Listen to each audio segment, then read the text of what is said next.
पण दुर्दैवाने तिच्या पतीला बरे वाटण्याऐवजी तो जास्तच क्षीण झाला व मार्गातच मरण पावला. प्रवासात परक्या गावी ही घटना घडली. ती मनाशी स्वतःलाच दूषणे देत रडू लागली. आई वडिलांपासून आपण मुलाला दूर आणले पण यश आले नाही याचे तिला दुःख वाटू लागले. त्या गावातील स्त्रियांनी तिचे सांत्वन करण्याचा प्रयत्न केला. त्यावेळी तेथे भस्मांकित तनू असलेला जटाधारी रुद्राक्ष माळा व त्रिशूळ धारण केलेला एक तपस्वी आला. पंचभूतात्मक देहावर आसक्ती ठेवून रडत बसणे किती अयोग्य आहे हे त्याने समजावून सांगण्याचा प्रयत्न केला. कर्म, गुण व काल यांच्या प्रभावाने मनुष्य पूर्वार्जित परिस्थितीला बद्ध असतो. पापपुण्य भोगल्याशिवाय गत्यंतर नाही वगैरे पुष्कळ बोधवचने सांगून त्याने तिच्या मनाला पुष्कळ धीर देण्याचा प्रयत्न केला. तेव्हा तिने प्रखर जिज्ञासेच्या पोटी या संसार सागरातून सुटण्याचा उपाय काय असे विचारले. या अध्यायात करुण रस, शांत रस याचबरोबर तत्वज्ञान आहे. त्यामुळे हा अध्याय फारच रमणीय आहे. अथ एकांत्रिशोऽध्यायः. अगस्ती ऋषी महामुनी जोका काशी भुवनी लोपामुद्रा महाज्ञानी त्याची भार्या परियेसा. सिद्धमुनी नामधारकाला म्हणाले, त्या रुद्राक्षधारी साधूने त्या स्त्रीला स्त्रियांचा आचारधर्म सांगितला. त्याआधी त्याने अगस्त्य व लोपामुद्रा यांची कथा तिला सांगितली. अगस्त्य ऋषी काशीत आपली पतिव्रता स्त्री लोपामुद्रा हिच्यासह राहत असत. विंध्य हा त्यांचा शिष्य. तो पर्वत रूपाने राहत असे.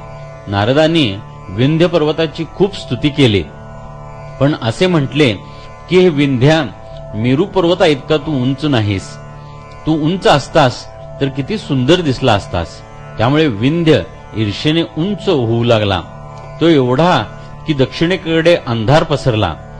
सूर्याचा प्रकाश अडला तेव्हा सर्व देव, इंद्र व ब्रह्मदेव यासह अगस्त्य मुनीकडे गेले व ते म्हणाले, ऋषीवर्य, जगाच्या कल्याणासाठी तुम्ही काशी क्षेत्र सोडून दक्षिणेस जावे.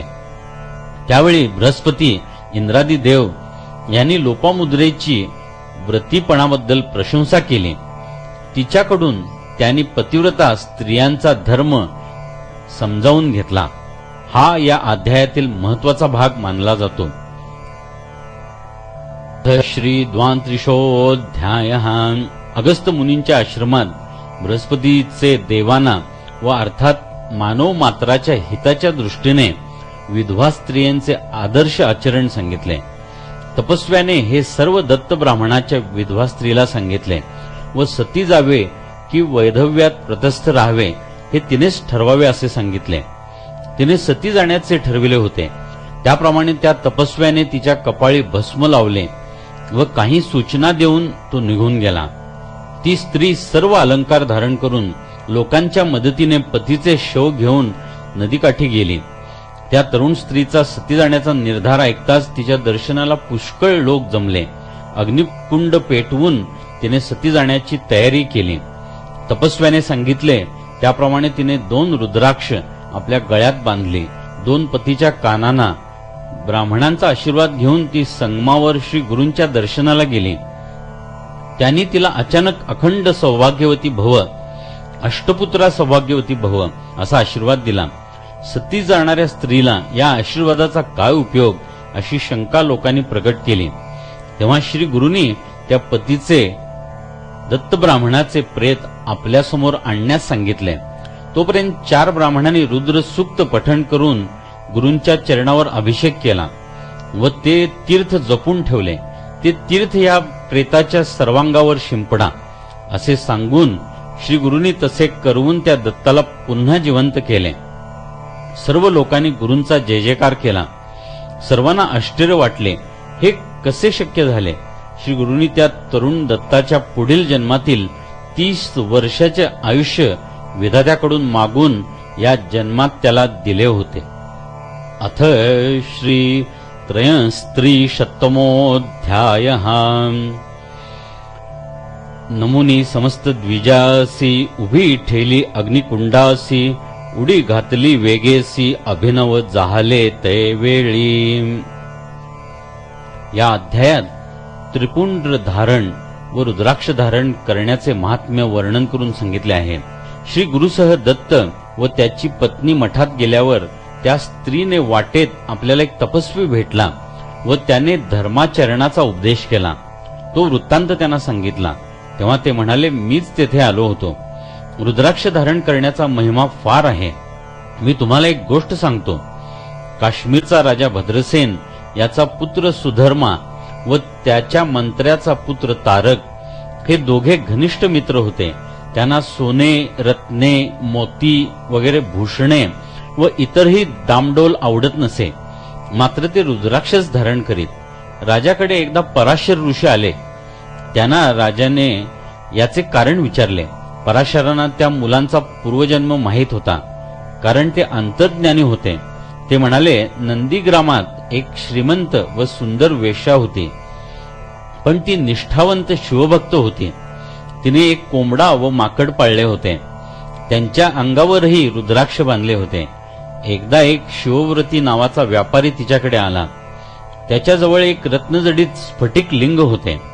तिने त्या व्यापारी सज्जनाची 3 रात्र पतिव्रता म्हणून सेवा करावयाची व ते लिंग व्यापाराने तिला द्यावयाचे असे ठरले. त्या लिंगात माझा प्राण आहे, ते नष्ट झाले तर मी देहत्याग करीन असे व्यापारी म्हणाला.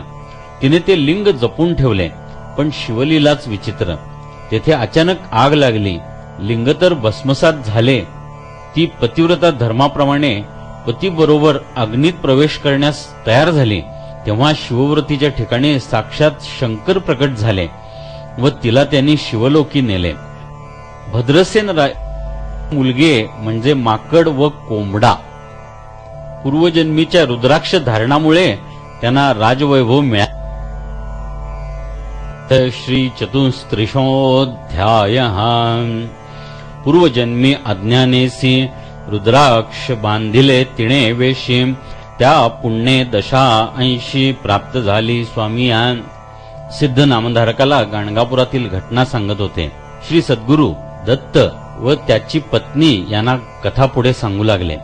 भद्रसेन राजाला पराशर ऋषींच्या सांगण्याचे मोठे नवल वाटले. त्याने विचारले, माझा हा पुत्र आता पूर्व पुण्याईने राजपुत्र झाला आहे, पण त्याचे भविष्य काय आहे? पराशर म्हणाले, मी ते सांगितले तर तुला फार दुःख होईल. राजा म्हणाला, तरी पण काय आहे ते आता सांगाच. तेव्हा पराशर म्हणाले, अजून 7च दिवस सुधर्माचे आयुष्य आहे. राजाला अत्यंत वाईट वाटले. त्याचे मरण टळेल का असे त्याने विचारले. पराशर ऋषींनी त्यावेळी माणसाच्या हातून दुष्कर्मे घडतात याचे ज्ञान दिले व सांगितले, जर तू 10 सहस्त्र रुद्रपाठ करून शंकरावर अभिषेक केलास तर तुझा पुत्र वाचेल. ते तीर्थ त्याच्यावर शिंपडावे. राजाने त्याप्रमाणे शेकडो ब्राह्मणांना शिवमंदिरात रुद्राध्यायाची आवर्तने करण्यास सांगितले. 7 दिवसानंतर सुधर्मा निश्चेष्ट पडला. यमदूत त्याचे प्राण नेण्यासाठी आले, पण शिवतीर्थ त्या मुलाच्या अंगावर शिंपडले होते. शिवदूतांनी यमदूतांना परत पाठविले. इकडे सुधर्मा पुन्हा जिवंत झाला. मुलाचे प्राण वाचले म्हणून राजाने मोठा उत्सव केला. सभेत पराशरांचा मोठा सन्मान केला. त्यावेळी नारद मुनी तेथे आले. त्यांनी राजाला अशी वार्ता सांगितली, शिवदूतांनी यमदूतांना परत पाठविल्यावर शिवपुत्र वीरभद्र याच्याकडे असे का म्हणून पृच्छा केली. तेव्हा वीरभद्राने चित्रगुप्ताच्या वहीत सुधर्माच्या पुण्याची नोंद दाखविली व रुद्रपठणाच्या पुण्याने त्याचे आयुष्य 10 सहस्त्र वर्षे वाढलेले दाखविले. तेव्हा यम परत गेला. 33 सिद्ध म्हणाले, श्री गुरुनी रुद्राचा महिमा सांगितला. तेव्हा दत्तपत्नी म्हणाली, मजवर कृपा करा व मला मंत्र द्या. श्री गुरु म्हणाले, स्त्रियांना मंत्रोपदेश देऊ नये. पतीची सेवा हीच त्यांची ईश्वरी शक्ती होय. मग त्यांनी शुक्राचार्यांनी देवयानीला मंत्र कसा सांगितला व तो मंत्र कसा व्यर्थ गेला याची कथा सांगितली. त्यांनी पातिव्रत्याचे व शिवव्रताचे महत्व सांगताना सीमंतिनीची कथा सांगितली. चित्रवर्मा राजाला दीर्घ उपासनेनंतर मुलगी झाली. तिचे नाव सीमंतिनी असे ठेवले. तिला वयाच्या 14व्या वर्षी वैधव्य योग आहे हे भविष्य असूनही राजाने तिचा विवाह